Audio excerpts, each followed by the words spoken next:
Ýedi watandaşlar Belşiňe ýaly Türkmenistan'ın prezidentiniň fermanyna laýyklykda 2025-nji ýylyň halkara parahatçylyk we ynanşmak ýyly diýilip oglan edilmegi hemde Türkmenistanyň hemişelik beýtaraplygynyň 30 ýyllyk münasibetli çäreleri ýokary derejede geçirmek boýunça ýürüýte guramaçylyk döwlet topory dürdürildi.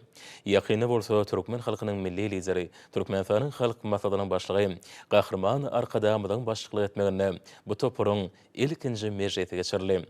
Gahrman Arkadamyda guramaçylyk döwlet toporunyň mejlisinde hemişelik beýtaraplamydan şanly 30 ýyllyk bayramasynyň guramaçylyk meselelerini seredip, bu wagtda degişli ýolbaşlara birnäçe tapşyryklar berdi. Şeýle hem Gahrman Arkadamyda Türkmenistanyň halkara parahatçylyk we ynanşmak ýylynyň dowamyndaky işleriniň we onuň ileri tutýan urlarynyň konsepsiýasyny düzmek barada Birleşen Milletler Guramasynyň düzüm birlikler bilen geňeşmeler geçirip, onuň durmuşy ornaşdyrylmagyny tapdy.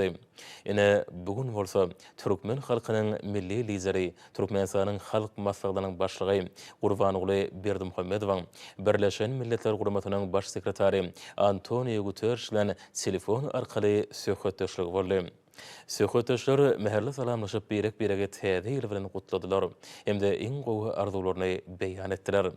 Gahrman Arkadamyda telefon arkaly söhbetdeşlik üçin minnetdarlyk bildirip, geçen ýylyň Tomsonda Birleşen Milletler Guramasynyň baş sekretary bilen Aşgabatdaky duşugyny ýakymly duýgular bilen ýatlaýanyny, bu duşugyň ören peýdaly we netijeli bolanyny bellidi. Hemde mümkinçilikden peýdalanyp, hormatly prezident bada Serdar Berdimuhammedowyň salamyny hemde uly hormat goýany baradaky sözlerini ýetirdi.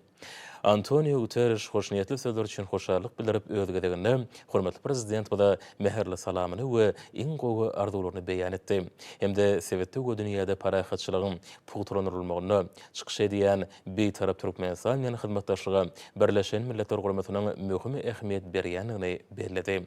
Şeýle hem Türkmenistanyň ähli parahatçylygy awadançylygy durnukly öteşe gönükdirilen fiýatatyny hemde bu gurdaky başlanýyşlaryna ýokary baha berdi.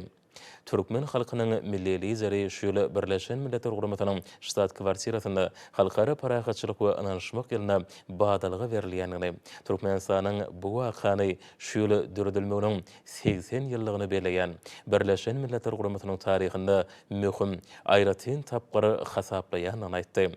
Şununla baglykda Gahrman Arkadamyda 2025-nji ýylyň taryhy sene Milletler Birleşigi tarapyndan Türkmenistanyň hemişelik beýtaraplanan halkara derejesinde iqrar edilmeginiň 30 ýyllygyna gawat gelmeginiň aýratyn ähmiýetini belledi. Hemde Birleşen Milletler Guramasy bilen strategik hyzmatdaşlygyň beýtarap Türkmenistanyň daşary fiýatynyň esasy ugur borup durýanyny tasdiklady.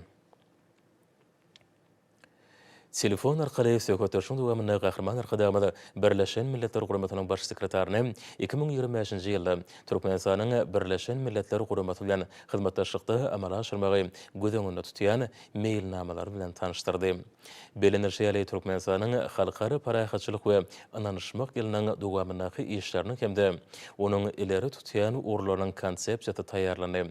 Bu resmi namada ýurdumydan häzirki zamany ähli umumy gün tertibiniň esasy meselelerine garaýyşlary beýan edilýär.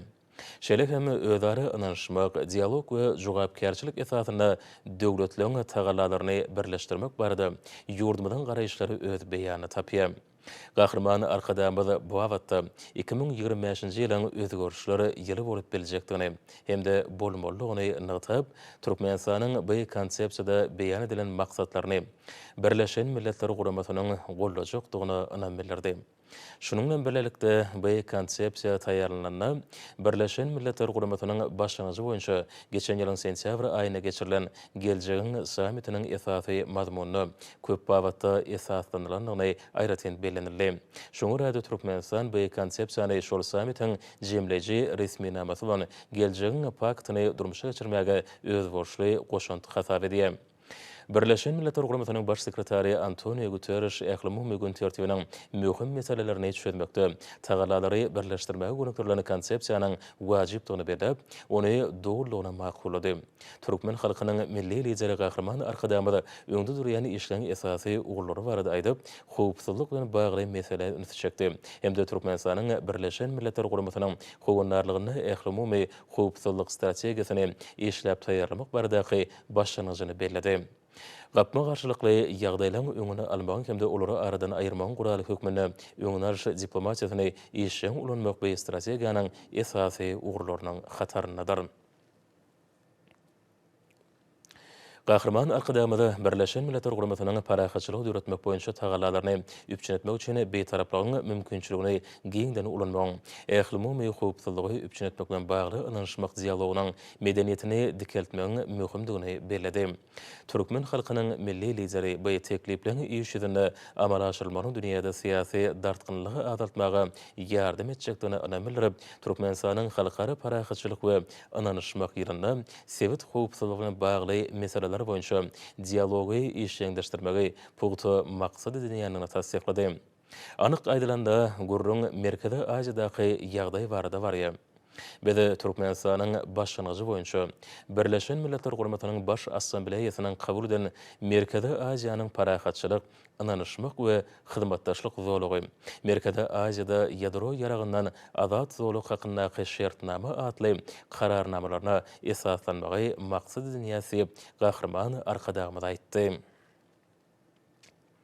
Merkezi Aziýada howpsuzlygyň derejesi hemde ýagdaýy köp babatda häzirki döwürde sewit gün tertibine durýan meseleleň giň toplumynyň netijeli çözülmegine baglydyr. Şolaryň birem suw bilen bagly meseledir. Bu urda ýurdumyzdan garaýşy geçen ýylyň 3-nji dekabrynda Riyadda geçirilen Bütöwi Suw atly sammitde anyk beýan edildi.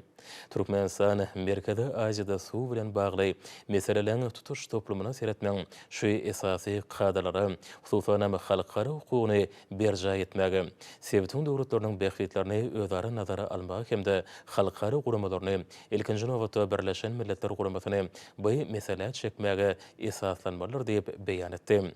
Bu kadalaryň bozulmagy sewitiň ýurtlar üçin howp we ägurt uly ekologiýa, durmuş ykdysady hemde insan perwer töwekkilçilikleri döredýär.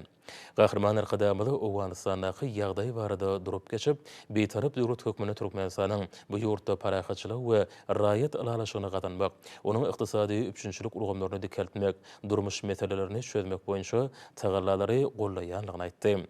Belenilşýäli Türkmenistan Owganystany häzirki täze häkimiýet babatda oýlanşykly, hakyky ýagdaýdan ugralýan syýasaty alyp barýar. Şerhem bu ýurdun häzirki täze häkimiýeti bilen Birleşen Milletler Guramasynyň garaýşlaryny hereket edýän halkara ikrar edilen çemeleşmeleri nazara alyp dialogy saklaýar. Şunun bilen birlikde ýurdumyz Owgan tarapynyň gatnaşmagyna iri ykdysady sarsamalara amala aşyrýar. Şolaryň hataryna Türkmenistan, Owganystan, Pakistan, Hindistan gaz geçirjisiniň, Owganystanyň çäginden Pakistana barýan elektrik geçirji ulgamy, Türkmenistanyň Owgan ugury boýunça demir ýoluň gurulşy bar. Şerhem Türkmenistan köp ýyllaryň dowamynda Owganystanyň elatyna insan perwer kömegi berip gelýär. Ýurdumyzda öz serişleriniň hasabyna durmuş maksatly desgalan gurulşygyny amala aşyrýar diýip Gahrman arkadamyz bellädi. Hemde şeýle kömegiň geljekde hem üýtgegsiz amala aşyryljakdygyny nykdady. Birleşen Milletler Guramasynyň baş sekretary Gahrman arkadamyzyň telefon söhbetleriniň dowamyna beýan eden dünýäde we sewitde parahatçylygy, durnukly ösüşi we awadançylygy pugtyrlanmagy gönükdirilen teklipleriniň we başlanýyşlarynyň möhüm ähmiýetini nykdady hemde olary gollady. Türkmen halkynyň milli lideri sewit howpsuzlygy baradaky mesele geçip, bu urda Türkmenistanyň Hadarýaka döwleti hem bolup durýanyny gözüňde tutmagyň zerurdygyny bellädi. Şoňa görä bizi Hadar deňzi sewitinde howpsuzlygyň ýagdaýy alada goýýar. Türkmen halkynyň milli lideri ýurdumyzyň geçen ýylyň dowamynda Türkmenistanyň Hadarýaka döwletleriniň daşary işleri ministrleriniň maslahatyny geçirmek baradaky teklibi öňe sürenini aýtdy. Hemde şunuň bilen baglykda Türkmenistanyň beýtarap döwletleri Birleşen Milletler Guramasynyň parahatçylyk dürediş tagallalaryna ileri tutulýan hyzmatdaş hukuk ýagdaýyny bermek baradaky başlanýyşlaryna esasanyp, ýurdumyzyň Birleşen Milletler Guramasynyň parahatçylyk dürediş işine jogapkar düzümleri bilen işleň iş alyp barmaga taýýardygyny beýan etdi. Şu maksat bilen Türkmenistan şäherine parahatçylyk dürediş işiniň iki merkezini döretmek mümkinçiligine seredip bolar. Elbetde bu urda işleri Türkmenistanyň beýtaraplyk hukuk ýagdaýyny nazar almak bilen amala aşyrlar diýip gahrman arkadamyz bellädi. Hemde bu işleriň esasy maksadyny halkara parahatçylygyny we hukukçylygyny üpçünetmek üçin şol sana gapmagaçylyklaryny öňüne almak bilen bagly meseleleri çözmek üçin beýtaraplygyň kadalaryny iş ýüzüne ulanmak bolup durýanyny nagtady.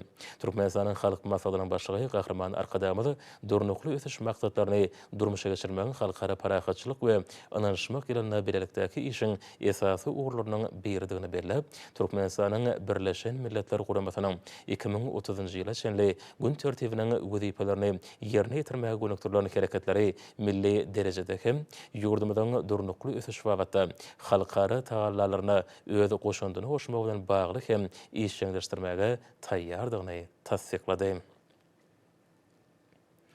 Şununla bağlykda ýurdumyzyň öňe süren sirkuliýar ykdysadyata geçmeň ähli çarçuwaly maksatnamadan taýýarlamak, durnukly ulagy ara baglanşygynyň ähli atlasyny döretmek, şeýle hem ähli energetik hukukçylygy we durnukly ösüş boýunça hyzmatdaşlyk beleleşigini döretmek baradaky başlanyşlaryň durnukly ösüş maksatlaryny netijeli durmuşa geçirmäge ýardym edip biljekdigi nagtaly. Gahrman arkadamyz Türkmenistanyň hyzmatdaşlary bilen ýeri ykdysady, durmuş insanperwer ekologiýa we howanyň ütgüme bilen bagly meseleleri çözmek boýunça işleri dowam etdirjekdigini tasdiklap, ýurdumyzyň başlanjy boýunça döredilen Türkmenistan Birleşen Milletler Guramasy strategik maslahat beriş geňeşiniň bu işlerde gollaw berjekdigini anam bildirdi. Söhbetleşiň dowamyny Türkmen halkynyň milli lideri Türkmenistanyň Birleşen Milletler Guramasy bilen geň insanperwer gün tertibi boýunça mundan belägem hyzmatdaşlyk etmäge taýýardygyny, Birleşen Milletler Guramasynyň ýürütülişdirilýän idaralar bilen özara hyzmatdaşlygy ýigdirli berkitmegi maksat edilýäni tasdiklady. Şununla baglykda Türkmenistan raýatsyzlygyň soňuna çykmak boýunça 2019-2024-nji ýyllar üçin hereketlenen milli meýilnamasynyň üstünlikli ýerine ýetirilmeginiň netijelerini esasanyp ýurdumyzyň Merkezi Aziýada apatritler hemde bozgunlar bilen işlemek boýunça tejribesini giň halkara derejesinde hem ulanmak teklifi beýan edildi. Şu ýyly bizim öňümizde Birleşen Milletler Guramasynyň baş assambleýasynyň 2025-nji ýyl halkara parahatçylyk we anlaşmak ýyly adly kararnamasyny durmuşa geçirmäge gönükdirlen hemde Türkmenistanyň beýtaraplanan 30 ýyllygyna bagşlanan şäherler giň gyrymly maksatnamasyny amala aşyrmak wezipeleri durýar.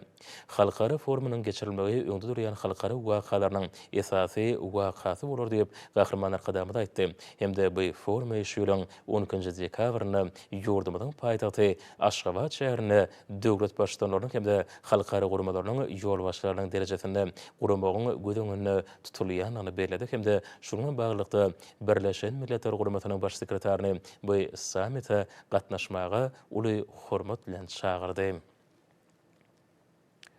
Birleşen Milletler Guramasynyň baş sekretary Antonio Guterres 2025-nji ýylyň Türkmenistanyň halkara parahatçylyk we anlaşmak ýyly diýilip elan edilmeginiň ähmiýetini belläp, şu ýylyň Türkmenistanyň hemişelik beýtaraplanan 30 ýyllygyna hemde Birleşen Milletler Guramasynyň döredilmeginiň 80 ýyllygyna beslenýändigini aýtdy. Şununla baglykda Birleşen Milletler Guramasynyň baş sekretary guramanyň düzüm birlikleriniň Türkmenistan tarapyndan guraljak halkara çäreleri işiň gatnaşykdyklaryny bellädi.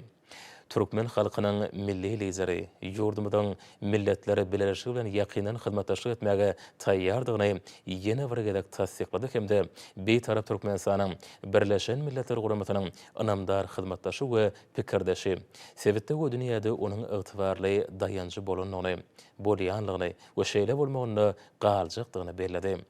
Bize bu garaýşyň aýdyň tasdiknamaty hökmünde Türkmenistanyň geçiriljek halkara duguşlyklaryny hemde şäherlerini biziň milli baýdagymyz bilen bir hatarda Birleşen Milletler Guramasynyň baýdagynyň goýulmagyny isleýär. Biziň üçin bu ýytonjyň alamaty. Beýtarap Türkmenistanyň we Birleşen Milletler Guramasynyň garaýşlarynyň we maksatlarynyň bütegliginiň nyşany bolar diýip gahrman arkadamyz nagtady. Birleşen Milletler Guramasynyň baş sekretary Türkmenistanyň halkara giňişligini öňe sürýän ähli başlanyşlarynyň häzirki wagtda Ören Derwaýsyny bellädi hemde beýtaraplyk, parahatçylyk, söýjülük ýürelleri esasyny durmuşa geçirilýän bu işlerini gollaýanyny ýene bir gezek tasdiklady.